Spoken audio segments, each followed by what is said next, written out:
Irmãos, boa tarde, a paz. O tema hoje é um tema bem específico, né? Tem gente que diz que o cargo não pode ser tirado. Pode sim. Por quê? Filipe, ele foi separado apóstolo. Jesus separou ele apóstolo. Só que na igreja primitiva ele foi reduzido a diácono. Saul, ele era rei de Israel, mas Deus já havia o rejeitado. Então, uma pessoa diz assim, eu não posso tirar a unção de pastor. Pode sim, porque ele foi ungido dois apóstolos, Matias e apóstolo Paulo. Matias, com o tempo, ele sumiu. Apóstolo Paulo, com o tempo, ele brilhou. Então, existe dois levantes, um dos homens e um de Deus. Se você vê que a pessoa não tem condições de exercer o cargo que ela exige, ela pode sim perder o cargo de pastor, de evangelista, de diácono, voltar a ser irmão de igreja. Por quê, irmãos? Se você vai para o mundo e volta toda hora, você não pode exercer um cargo pastoral. Aí é por isso que nós olhamos e vemos. Uma vez eu fui fazer um evangelismo, o cara estava lá, falou para mim que era evangelista, eu era evangelista. Não, irmão, você nunca foi nada na igreja, você sempre foi um irmão de igreja num processo de libertação. Aí tu vai evangelizar no lugar, pô, não, isso não existe.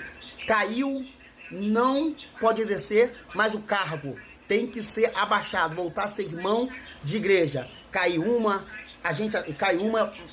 tem que ser reduzido, tem que tirar o cargo. Davi, ele caía, mas ele se entendia que o lugar dele era dentro da casa do Senhor. Então, Davi, ele caiu uma vez só. Então, para você que é pastor, que é evangelista, que é presbítero, que é diácono, se cuida, porque final do ano tá chegando aí. Não queira chegar, cair, se afastar e voltar a querer exercer a sua unção, porque o cargo teu tem que ser tirado. Por isso que a Bíblia diz que o cargo, ele vai ser tirado. Irmãos, boa tarde, a paz. O tema hoje é um tema bem específico, né? Tem gente que diz que o cargo não pode ser tirado. Pode sim. Por quê? Filipe, ele foi separado apóstolo. Jesus separou ele apóstolo. Só que na igreja primitiva ele foi reduzido a diácono. Saul, ele era rei de Israel, mas Deus já havia o rejeitado.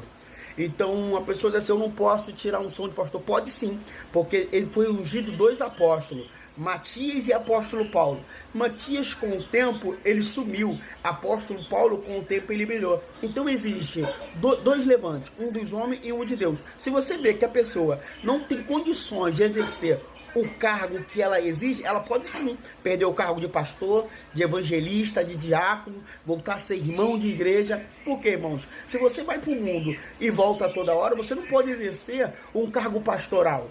Aí é por isso que nós olhamos e vemos. Uma vez eu fui fazer um evangelismo, o cara estava lá, falou